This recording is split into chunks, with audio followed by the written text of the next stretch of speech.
All right, first question here. Will you guys get a regular female host? No. I'll be very honest. Look,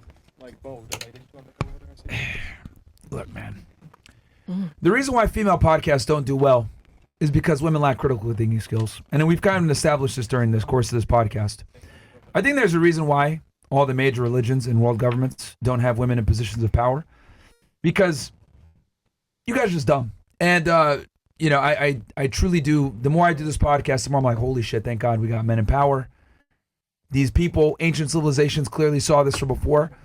Because, some girls get it, but you guys still have, maybe you had a little bit of a grasp of it, but you still don't understand certain things. Like, you understood the concept of men have less options than women on social media, but then you also said, well, big women are not going to be tolerating infidelity or whatever, which I kind of understand that, but I don't think you understand that, like, when men have money and power, they just have women. That's just what it is. Okay, but she has to be accepting of that. That's what I'm saying. She has to be accepted to that. No, she doesn't mean they're if she wants to stay in a relationship knowing that he is a massive cheater because her bills is paid, that is a choice that she makes. He can dump her at any time and find somebody else that's willing to live with that lifestyle. But it's ultimately what you want to put up with. Understandable. Yeah, but what I'm trying to explain to you is that as women go up the social totem pole and get with a higher status man, they have less leverage. That's a lie. I used to date a millionaire, now I don't. Well, I used to fuck a millionaire. Because he was cheating. No, he actually gave me a ring. Let's make this simple. And I'm still on a cheaper Hold on. Let's make this that simple. That means nothing. Are there more of him or are there more of you? More of me. No. Just not here. Okay, so more of you than him. So who's scarcer?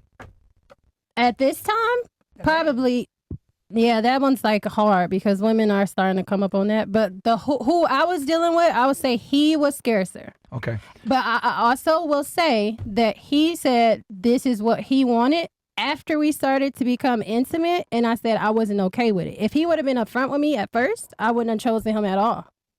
Okay. Money ain't it. So that's why men lie. Yeah, that's why men lie. And the other thing too is that, not right, though. like, I'm just telling you what they're gonna do.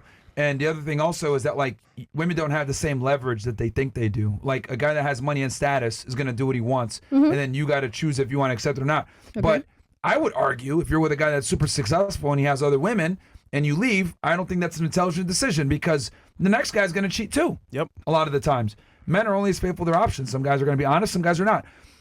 Typically, the more money and status he has, the more he can afford to be honest, but most guys still are not going to be honest. So, that don't make you a big man. It's just now that we're in a time that monogamy is a thing. You talk about the Bible. He's telling the truth 1,000%. The most men that is at that caliber will cheat, but it's my choice to either stay with him or not. So if you're being honest up front, that is what a man does. That is great character. I'm gonna be honest with you. I'm gonna date multiple women, but your bills is paid. You staying or leaving. But lying to me, that's not truthful. That's not honest. That does not mean great character. Because if you really big, like you say you is, you'll tell me the truth and I'll still stay. But you said earlier, if you told you the truth, you wouldn't have gotten into a relationship. But what I'm saying is, if he would have told me the truth, he gave me the option to say that. He gave me the option. But lying to me up front and then me finding out about it later for me to leave you, that's not being honest and truthful up front. I would still leave, whether he was a millionaire or not. Yeah, but he got sex, so he got what he wanted.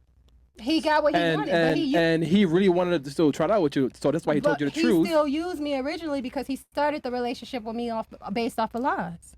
No, but when you leave the relationship, how easy is it for him? Am I supposed to take these off? I can barely hear her. Go ahead. My mic is off. Can I hear me? I cannot literally hear myself. I can hear you. You're on, but I can't hear it.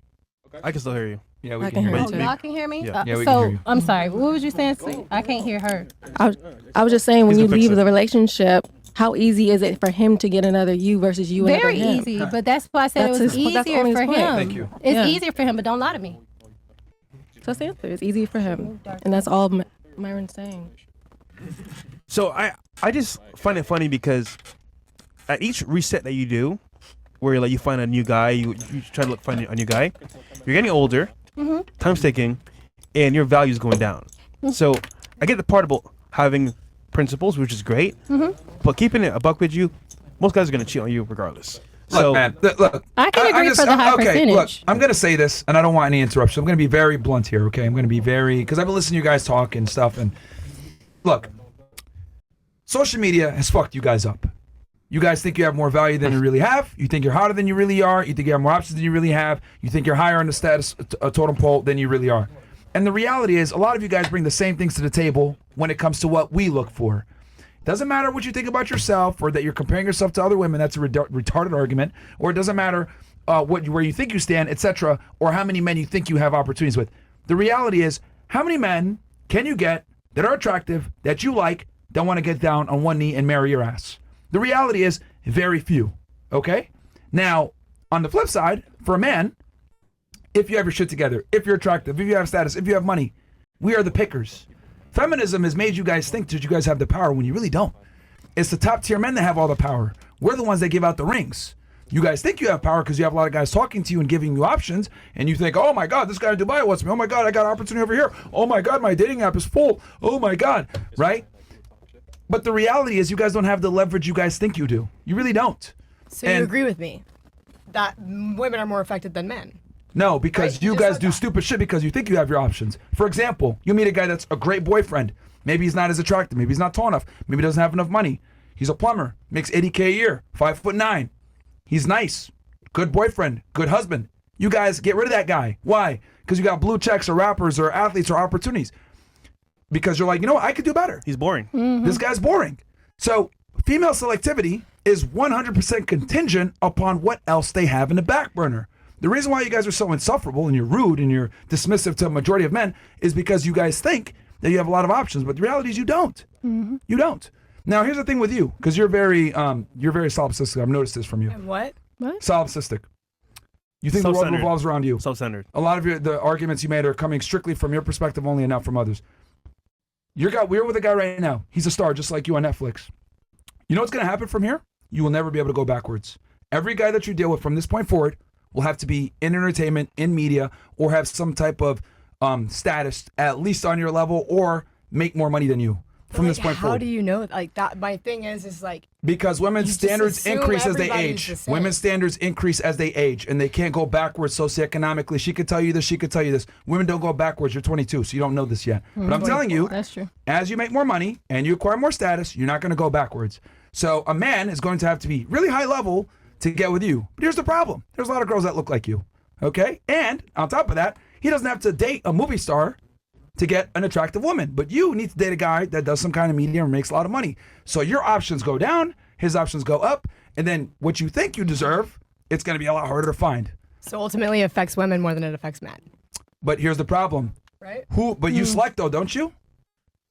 But you just gave a million arguments supporting my side that it affects women. No. It affects women because you guys have an overinflated sense of self-worth. It all starts in your brain. You could find a guy that would be a great boyfriend, great husband, and take care of you, but women think that they can always do better. In other words, women are chronic gamblers. Mm-hmm. And you guys chronically gamble with a man that you thinking like, oh, he's good, but you know what?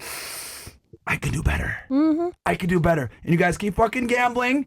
And at the end of the night, you leave the casino with no money. It just seems like this is all coming from personal experience. Like, oh, have you been rejected by so many women that you just view all women? Yeah, who hurt you, Myron? And this, like, who hurt you? Like, what Myron? makes you think that any women that thinks like this is self-centered or selfish and desperate and attention-seeking and options? Like, that's the only reason I come across self-centered is because I'm giving a different point of view from maybe a woman that is not a Miami 304 thotty. Like, I come on here to give a different perspective. No, I'm not a little thotty.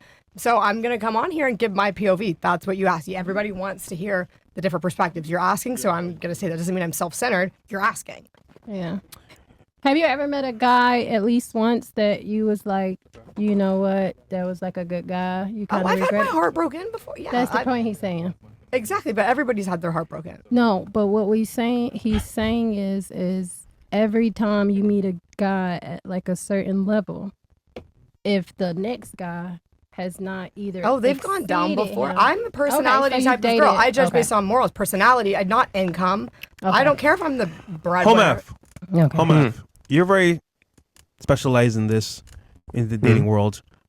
What advice would you give to her to close out, Savannah? Advice regarding, we were kind of on a bunch of things there regarding what specifically. She's dating a guy that's in her space, entertainment, but she's confused about how it would go. It's her first rodeo, basically. Oh, sure. You mean so like about the relationship? Yes.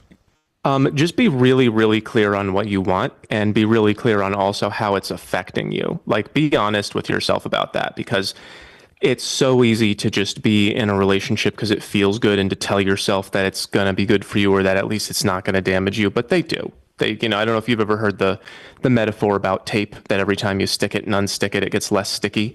But that's how it worked for me. So I don't know how that world works, but just, I guess, be careful with yourself is the advice I would give. Thank you, home math. He's being too nice. He's You're cooked. Look, the women. He's being too fucking nice. Look, women in entertainment almost never can get in long-term satisfying relationships, and the reason why is once you get into entertainment, you get that social status, you get that money. Very few men qualify, and the men that do qualify for you can have other women. So unless you're willing to be on a guy's roster, you're not going to get the monogamy that you're looking for, because women that are in entertainment are chronically unhappy and unsatisfied with the 99% of men. And the guys that qualify don't just want you. They want multiple women. That's the cold hard reality. Home math is being a lot nicer about it than I am. It's nice. It's a nice way to put it. That's what I was saying earlier about how you got to put things the way that people want to. I think that was during the Q&A session. I'm telling her the truth. Women in entertainment can never ever stay in long-term relationships with long guys, with normal guys. Yeah. They almost always have to date across or preferably above. But the men that are above want other bitches. And then these girls get mad and say, likely. well, I'm a superstar. I should be the only one. Never works that way. He's going to want other women. Well, I'm leaving. Okay, cool. Divorce. He goes and gets another girl that's 21 years old, just like Leonardo DiCaprio. She's older. Her standards have went up because she's older now. That no guy wants to commit.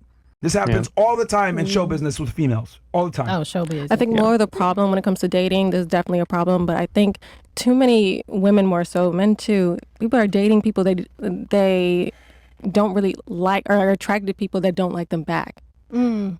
Yeah. And I think that's just it. Like, because you could attract the guy that you and that makes a six figures, has a six pack, all that stuff. But the moment you don't like something about him, you're like gone. Yep, because you feel like you can find something else. Yeah. It's only if you're not willing to try to make it work. If you're it's- not wanting something long term, you're going to find something to be upset about. But if you really want to make it work, you'll try to get over those things. Like Real those ex. bad, yeah. I don't really get the Yeah, if you want to make it work, though, which Exactly. is like, that's the thing So that's being a you affected is thing. whether. It's like a personal. It doesn't happen as often as you think it would. Women initiate an overwhelming amount of the breakups and divorces. Yeah. It's not men that end it. It's always women. Yeah, one Almost day they always. wake up. So that means, like, women initiate most breakups, so women tend to be less satisfied in relationships because they end the breakups. But what I'm arguing is that they break up because they think they can do better. When a woman breaks up with you, what she's basically doing in her mind is, I'm betting against you. I can do better, so I'm going to leave this relationship. Mm-hmm. But the problem is, like I said before, you guys are shitty gamblers. Because you guys think that casinos open all night, but it's not. You got 10 years, 20 to 29. That's why the Somalian bitch is so angry, because we went ahead and hit some of the realities here. Roasted. She's overweight, 29 years old. Her mom's telling her to get married, but she has this liberal agenda because she lives in fucking Toronto. Bunch of leftist retards over there. She thinks she can push the clock back, but she knows that she can't. That's right. Right? So this conversation obviously is very triggering, because I know that part of the world and how they think. They probably roast her every single time she has a family meeting. No kids. Why are you not married? Why don't you have No kids? What husband. the fuck is wrong with you? Yeah. But she bought into the lie of what they say, like, oh, have fun in your 20s. But now she's starting to realize, now she's coming back to hurt her. Because it's going to get harder and harder as she ages and ages. And that's the reality. But we don't tell women the truth. We just tell them, oh no, enjoy your 20s. Focus on your career. But what they don't realize is that career actually derails your ability to find a man in the future. Like her, for example. She's in show business. Cooked. Every guy she deals with now is going to have to make money, be famous, or have something really good going for him because her standards are going to go up. Because she's around top tier guys all the time. You have a very It's small not mind. You're investing You have a very It's not small mind. everybody, though. You're investing in It's not, something that's it's not not going to invest in everybody, you but back. that's Me? It's kind a of. high majority. I am. A job, period. Like so many women out here are pursuing jobs, making all this money, chasing the ladder, and it's just like they can fire you in an instant. Why not work for your man?